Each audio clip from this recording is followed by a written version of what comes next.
네, 이 시간 누가복음 말씀 133번째 시간으로 하나님께서 오늘도 본문을 통해 주시는 메시지를 나누도록 하겠습니다.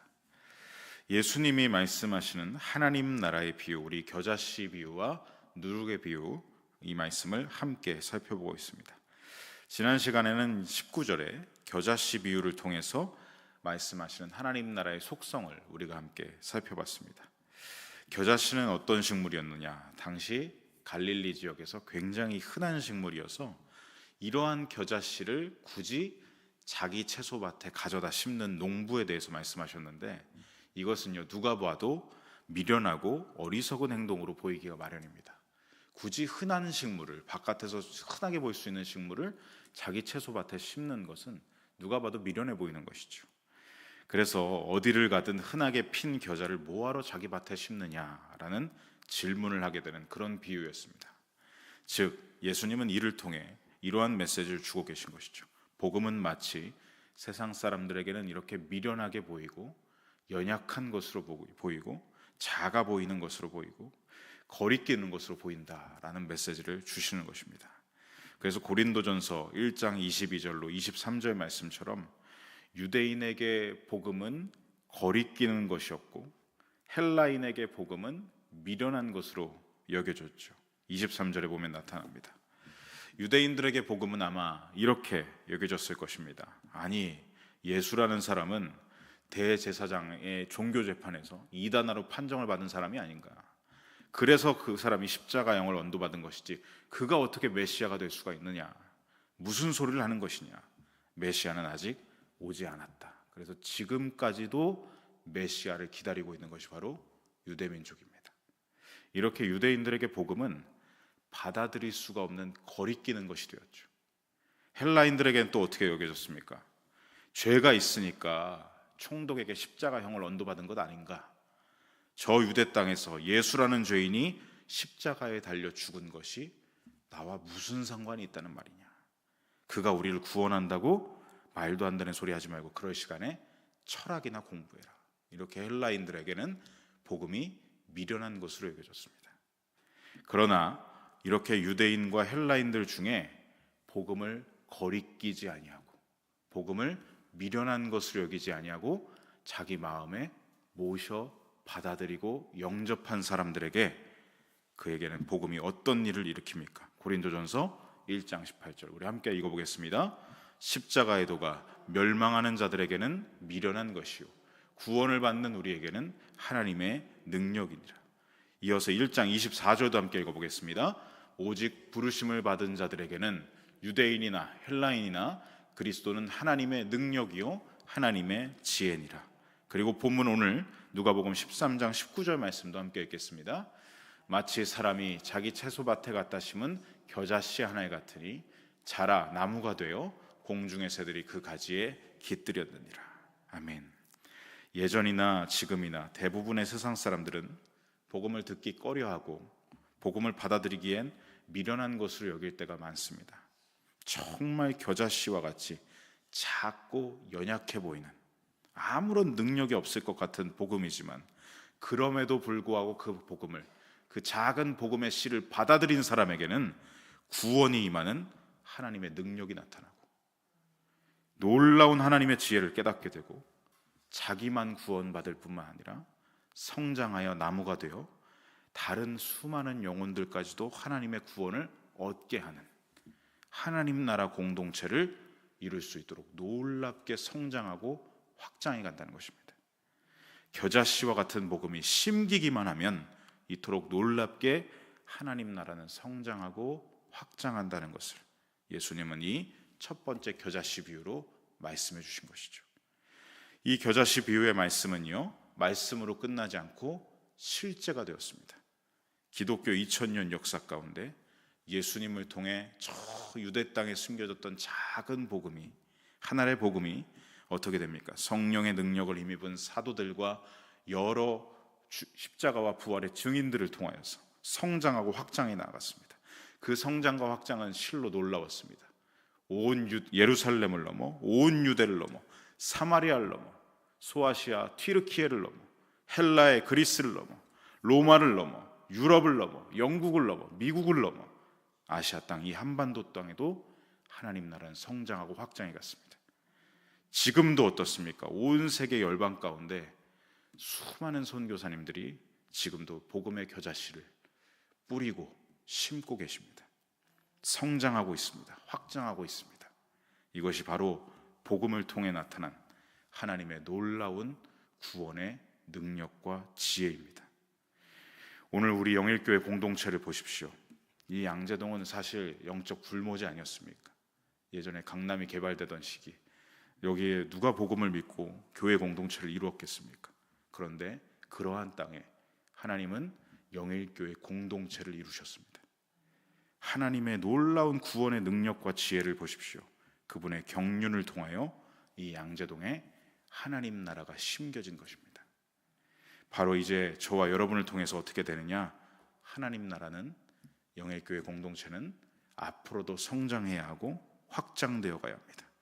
저와 여러분을 통해서 또 하나의 열매가 맺어져야 하고 자라나야 하고 확장되어 가야 한다는 것이죠. 우리 주변에 둘러보시면 아직도 하나님 나라 안으로 들어와야 할 영혼들이, 수많은 영혼들이 많습니다. 죄와 어둠과 죽음의 고통과 사망의 그늘에 시달리고 있는 사람들이 우리 주변에 너무나 많습니다. 복음이 심겨질 사람들, 구원을 얻어야 할 사람들, 샬롬을 누려야 할 사람들이 우리 주변에 너무나 많다는 것이죠. 그러므로 우리는 오늘도 복음의 겨자씨를 뿌려야 할 줄로 믿습니다. 우리 주변에 뿌리고 심어야 합니다. 세상 사람들 대부분이 복음을 접할 때 작고 미련하고 약한 것으로 본다 하더라도 점점 그 마음들이 말세가 될수록 강팍해져서 복음을 밀어내고 또 밀어낸다고 할지라도, 그럼에도 우리는 당장의 결과를 보며 실망하고 낙담할 것이 아니라 계속해서 때를 얻든지 못 얻든지 복음의 씨를 뿌려야 한다는 것이죠. 사명을 멈춰서는 안 됩니다. 교회의 사명은 복음을 성장시키고 확장해가는 것입니다. 이 사명을 잃는 순간 교회는 그 사명을 다해버리게 되는 것이죠.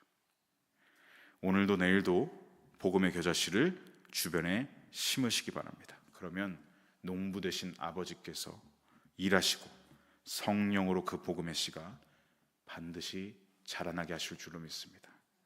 놀랍도록 성장하고 확장하는 하나님 나라의 능력을 보는 저와 여러분의 삶이 되시길 간절히 소망하고 축복합니다. 이어서 오늘 본문에서 예수님은 두 번째로 누룩 비유를 통하여 하나님 나라의 속성을 말씀해 주십니다. 오늘 본문 20절 21절 말씀을 화면을 통해 함께 읽어보겠습니다. 또 이르시되 내가 하나님의 나라를 무엇으로 비교할까? 전부 부풀게 한 누룩과 같으니라 하셨더라. 아멘. 지난 18절에 이어 20절에 보시면 예수님은 여기서도 내가 하나님의 나라를 무엇으로 비교할까? 라고 이렇게 수사적인 질문을 통해서 말씀을 듣고 있는 모두의 관심을 하나님 나라를 다시 바라볼 수 있게 주목하도록 이끌어주고 계십니다. 그리고 21절에 보시면 하나님 나라를 이번에는 빵을 만들 때 넣는 누룩을 비유하여 말씀해 주시죠. 이 누룩의 비유를 보시면 얼핏 겉으로만 보면 앞에서 말씀하신 겨자씨 비유와 결이 비슷해 보입니다. 이거 비슷한 비유 아닌가? 그러나 겉으로 보기엔 비슷해 보이면서도 이 뜻하는 바를 자세히 이렇게 들여다보면 이 누룩 비유는 하나님 나라의 다른 속성에 대해 말씀하고 계시다는 것을 알 수가 있습니다. 겨자씨 비유, 첫 번째 비유는 복음이 심겨졌을 때 외적으로 바깥으로 뻗어나가는 이 성장력과 확장력에 대해서 겨자씨 비유로 말씀하신 것이죠. 그리고 두 번째 여기 누룩 비유는 하나님 나라의 외적인 확장력, 성장과 함께 사람들의 내면에서 사람들의 마음과 한 사람의 삶을 변화시키고 거듭나게 하는 내적인 능력이 있다는 것을 말씀해주고 있는 것입니다. 복음이 심기면 하나님 나라는 외적으로 뻗어나가기도 하지만 이와 동시에 무슨 일이 일어나느냐? 마음에 심긴 복음이 그 사람의 내면을 변화시키고 그 사람의 삶을 거듭나게 한다는 것이죠. 21절 말씀을 다시 보시겠습니다. 당시 유대인들은 대부분 집집마다 빵을 구워 먹었습니다. 우리에게는 밥이 주식이듯 유대인들에게는 빵이 주식이죠. 그래서 이 사진에 보시면 누룩이 지금 나오고 있는데, 이 누룩은 뭐냐면, 아까 다시 말씀 보시면, 사진 보시면 밀가루 반죽을 부풀게 하는 발효제, 우리가 이스트로 알고 있는 것이 바로 이 누룩입니다. 이 밀가루 반죽을 구워서 만들기 전에 저렇게 이 굵게 갈아서 조금씩 떼어 놓으면 시간이 지나면서 이 밀가루 이 조각들이 발효가 되게 됩니다. 그래서 이걸 모아 놓는 것이죠. 그래서 다음에 빵을 만들 때 예전에 만들어 놨던 그 발효된 반죽, 옛 반죽 조각들을 발효제로 사용해서 넣는 것입니다. 그래서 유대인들이 빵을 만들 때 밀가루 반죽에다가 이 발효제인 누룩을 넣은 빵이 있고, 또 누룩을 넣지 않은 빵이 있습니다. 그게 바로 다음 사진과 같이 누룩을 넣지 않은 빵을 무교병, 그리고 이 누룩을 넣은 빵을 유교병이라고 하죠. 담임 목사님께서 예전에도 말씀해 주셨듯이 무교병은 히브리어로 마짜라고 부르고, 유교병은 히브리어로 차메츠라고 부릅니다. 유대인들은 평상시에 누룩이 들어가서 이렇게 부푸른 빵, 유교병을 즐겨 먹지만, 특별하게 유대인들의 절기 중에서 유교병을 먹어서는 안 되는 절기가 있습니다. 잘 알고 계시죠? 바로 유월절, 무교절에는 유교병을 넣은 빵을 먹어서는 안 됩니다. 그리고 제사 중에서도 소제를 드릴 때 소제물로 누룩을 넣지 않은 무교병을 드려야 했습니다. 왜냐하면 누룩의 이 강한 발효성을 보면서 부풀어 오르는 성질에 대해서 이것을 부정적으로 부패와 죄성을 상징하는 것으로 보았기 때문에, 애굽으로부터 이스라엘 백성들을 구원한 절기, 그것을 기념하는 절기, 하나님의 거룩함과 은혜를 기념하는 절기인 유월절에는 죄의 부패를 상징하는 누룩을 넣지 않은 무교병을 먹어야 했던 것이고, 또 이 제사 중에서 소제는 어떤 의미를 가지고 있냐면 성결한 삶을 하나님께 드린다라는 의미가 있습니다. 그러니까 순수함과 성결함에는 누룩이 부합되지가 않죠. 죄와 부패를 상징한다고 보면, 그래서 이 누룩을 넣지 않은 무교병을 소제의 제물로 드렸던 것입니다. 그리고 신약에 와서도 복음서에서 보시면 예수님은 종종 바리새파 사람들, 그리고 율법학자들이 율법의 본질과 어긋난 것을 가르칠 때, 사람들이 만들어낸 전통을 전하고 가르칠 때 그것에 대해서 진리를 왜곡하고 있다, 그들의 말과 행동은 위선이다, 외식하는 자들이다, 그리고 그들뿐만 아니라 당시의 정치가라든지 위정자들의 사악함에 대해서도 이 누룩을 비유로 들어 죄성을 말씀하기도 하셨습니다. 대표적으로 지난 얼마 전에 보았던 누가복음 12장 1절을 보시면, 여기서도 예수님은 바리새인들의 외식, 그들의 종교적인 위선에 대해서 누룩을 비유로 말씀하여 주셨죠. 여기서 예수님은 바리새인들의 외식, 위선에 대해서 누룩을 들어서 그들의 그 위선적인 종교적 외식을 받아들여서는 안 된다. 점점 죄의 부패와 죄성이 점점 더 퍼져나가게 되기 때문에 조심해야 한다라는 말씀을 하셨습니다. 그리고 바울 사도도 갈라디아서 5장 9절에 보면요, 이렇게 말합니다. 적은 누룩이 온 동이에 퍼지느니라. 당시 바울이 전하고 다녔던 복음과 위배되는 가르침을 가르치고 있었던 이단 교사들에 대해서 누룩을 비유로 말씀하고 있습니다. 이들의 위험성에 대해서 경고하면서, 이단 교사들의 가르침은 누룩과 같으니 절대로 받아들여서는 안 된다, 온 교회에 퍼져나갈 것이다 라는 경고를 하기도 한 것입니다. 이렇게 누룩의 부풀어 오르는 성질에 대해서 부정적으로, 죄성으로, 부패함으로 상징하는 말씀이 성경에 보면 많이 나오고 있죠. 그런데 동전의 양면과도 같이 부정적인 성질만으로 보는 것이 아니라, 성경에 보면 오로지 부정적으로만 보는 것이 아니라 긍정적인 말씀도 있습니다. 하나님은 레위기 7장 13절에 감사 제물을 드릴 때 유교병을 사용하라 말씀하십니다. 누룩을 넣은 빵을 사용해도 된다, 감사 제물에는 사용해도 된다 말씀하시죠. 그리고 레위기 23장 17절에 보면 77절 제물을 드릴 때, 이때도 누룩을 넣어서 구운 빵, 유교병을 요제로 하나님께 드려라라고 말씀합니다. 이렇게 기쁨과 감사의 절기의 제물에는 누룩을 사용하라고 말씀하시죠. 여기서는 누룩의 부정함을 보는 것이 아니라 누룩의 긍정적인 것을 말씀하는 것입니다. 그리고 오늘 본문에서도 예수님은요, 이 누룩을 죄의 부패를 상징하는 것으로 보지 않으시고 사람의 내면을 변화시키는 복음의 힘을 비유로 들으시면서 사람을 거듭나게 하는 하나님 나라의 능력으로 이 누룩을 긍정적인 상징으로 비유하고 계신 것입니다. 그래서 21절 보시면 여인이 빵을 만들기 위해 밀가루 서말을 반죽을 하고 이어서 발효된 옛 반죽 누룩을 거기에 반죽 속에 넣으면 이 빵의 발효가 시작됩니다. 부풀어 오릅니다. 여기서 말하는 이 밀가루 서말은 오늘날 리터로 따지면요 40에서 45리터 정도가 됩니다. 굉장히 많은 양의 반죽인 것이죠. 그리고 이 밀가루 반죽을 하고 나서 거기에 누룩을 넣으면 발효가 일어난다. 이렇게 발효가 된 반죽을 통해 굽고 나면 빵이 몇 인분이 나오냐면요 무려 150명이나 먹을 수 있는 엄청난 양의 빵이 만들어지는 것입니다. 그 당시에 굶주린 많은 자들에게 귀한 양식이 되었던 것이죠. 여기서 중요한 것이 바로 이 누룩의 역할입니다. 21절 중반절에 보시면 너라고 번역된 헬라어 원어 에넥 립세는 정확한 뜻이 무엇이냐면 감추어 넣어, 은밀하게 넣어라는 뜻입니다. 그러니까 누가 넣었는지 안 넣었는지도 모를 만큼 정말 은밀한 작은 양의 누룩이 밀가루 서말 45리터나 되는 밀가루 반죽에 적은 양의 누룩이 들어갔다는 얘기입니다. 그런데 그 누룩이 이 많은 양의 밀가루 반죽을 부풀게 하여서 어떻게 합니까? 많은 사람들이 먹을 수 있는 생명의 양식이 되게 했다는 것이죠. 적은 누룩이 많은 밀가루 반죽에 엄청난 영향력을 끼친 것입니다. 이것이 무엇을 의미하는 것이겠습니까? 복음의 능력, 하나님 나라의 영향력은 바로 이와 같다는 말씀을 하고 계신 것입니다. 누룩이 반죽에 들어가서 처음에는 정말 적은 양의 누룩이 들어가서 이게 무슨 일을 일으킬까 기대감이 없죠. 이게 무슨 일을 일으키겠어. 조용합니다.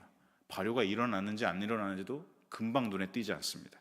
그러나 처음은 그럴지 모를지라도 점점 그 과정과 결과를 보게 된다면 어떻게 됩니까? 눈에 확 띄는 이러한 확연한 결과를 나타내는 것입니다. 누룩이 들어가지 않은 무교병과 누룩이 들어간 유교병의 차이와 같이 매우 적은 양이지만 누룩에 따라서 결과가 달라집니다.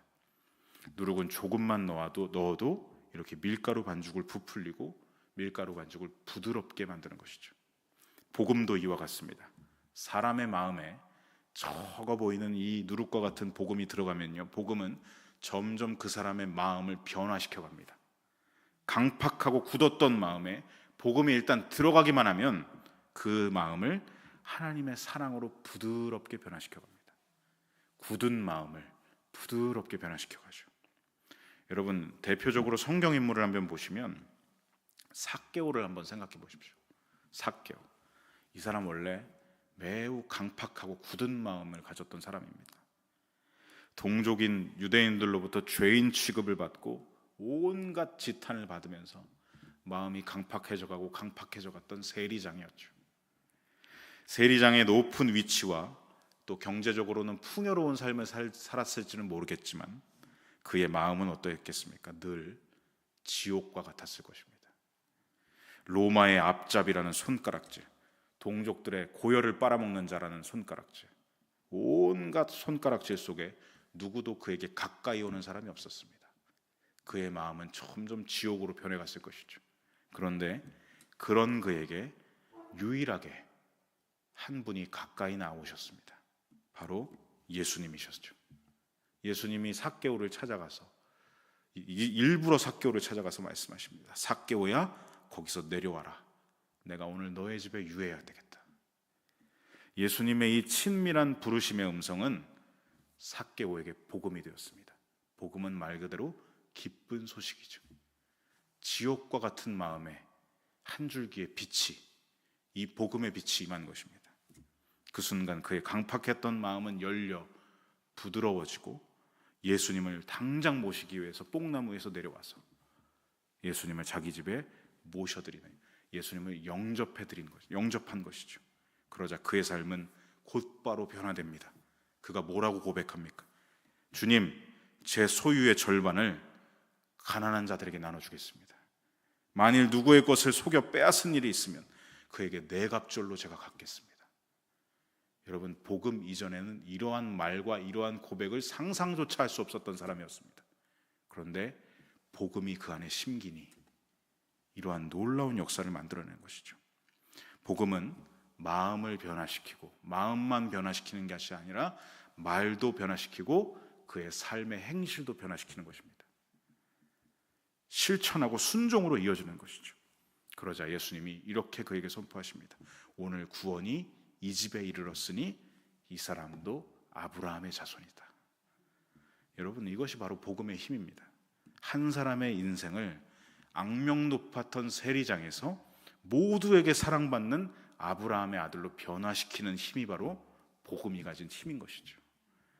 그리스도인들에게 악명 높았던 또 한 사람이 있습니다. 강팍했던 마음의 소유자, 바리새파, 율법주의자 사울을 생각해 보십시오. 그런 그가 복음의 사도가 되게 하셨습니다. 이방인이라면 질색팔색을 하던 그를 하나님은 복음을 통해 그를 이방인의 사도로 만드셨습니다. 성도들을 사랑하기를 뭐라고 얘기하냐면, 에베소에 있는 이방인도 있는 이 성도들을 향해서 뭐라고 얘기하냐면, 내가 너희 무리를 얼마나 사랑하는지 하나님이 내 증인이시다. 내가 예수 그리스도의 심장으로 너희 무리를 사랑하노라. 여러분, 돌팔매질을 아끼지 않았던 그 악명 높았던 바리새파 율법주의자 사울이 이방인들을 향하여, 이방인 성도들을 향하여 예수 그리스도의 심장으로 내가 너희 무리를 사랑하노라. 여러분, 그 문구만 겉으로만 보면 아무런 감동이 없죠. 근데 이전에 그의 삶을 생각해 보십시오. 어떻게 이런 말이 나올 수 있는가? 여러분, 복음이 가진 힘이 바로 이와 같다는 것입니다. 복음의 참된 본질은 무엇이냐? 사람의 마음과 삶을 변화시키는 능력에 있습니다. 여러분, 오늘 이 본문 말씀을 맺으면서 저와 여러분에게 주시는 메시지를 함께 적용해 봅니다. 예수님이 말씀하신 겨자씨 비유와 누룩 비유, 이것을 통해서 예수님은 우리들에게 이러한 메시지를 주고 계십니다. 복음을 통해 이루어지는 하나님 나라, 그 나라의 설립자요 왕이신 주님은 그 나라를 점점 더 흥왕하게 하실 것이고 강성하게 확장하실 것입니다. 그리고 그 나라에 사는 사람들의 내면, 삶을 거듭나게 하고 변화시켜 가실 것입니다. 기억하십시오. 겨자씨도 누룩도 내 안에 스스로 가지고 있던 힘이 아니었습니다. 겨자씨가 심겨졌고 누룩이 들어왔습니다. 복음은 우리 외부에서, 우리 안에 없었던, 스스로는 구원할 수 있는 능력이 전혀 없었던 우리에게 밖에서부터 우리 안으로 찾아오신 예수님이십니다. 예수님이 바로 복음이십니다. 우리 주 예수 그리스도께서 뿌리신 복음의 씨, 우리 안에 넣어주신 복음의 누룩이 우리에게 구원을 얻게 하는 하나님의 능력과 구원이 되게 하시고 힘이 되게 하시고 우리 모든 사람들을 성화로 이끌어 주시면서 성장하게 하고 확장해 나아가고 하나님 나라 공동체를 이루게 하고 또 개인뿐만이 아니라 이 사회 모든 전반의 공동체와 사회를 변화시키고 거듭나게 하신다는 것을 기억하시기 바랍니다. 저와 여러분은 삶의 현장으로 나아가기 전에 늘 이 예수님의 복음이 가진 놀라운 힘과 능력을 마음에 새겨야 합니다. 복음은 세상 사람들이 봤을 때 미련한 것이지만 우리에게는 엄청난 능력이 있는 것 아닙니까? 그러니 이 복음을 가진 사람이 세상으로 나아갈 때 쪼그라들어서 나가서는 안 되겠죠. 나에게는 놀랍도록 성장하고 변화를 일으키는 복음이 내 안에 있다. 이것을 늘 새기고 새겨서 삶의 현장 가운데 나가야 할 것입니다. 그래야 내 마음이 변화되고 나만 변화되는 것이 아니라 다른 사람에게도 이 성장하고 확장하고 변화시키는 복음을 전할 수가 있는 것입니다. 내가 변해야, 내 안이 하나님 나라가 되어야 전할 수 있습니다. 억지로 되는 것이 아니죠. 여러분, 십자가의 복음을 늘 마음에 새기시고 2000년 전의 복음을 오늘날 나의 실제가 되게 하시는 성령님을 사모하시기 바랍니다.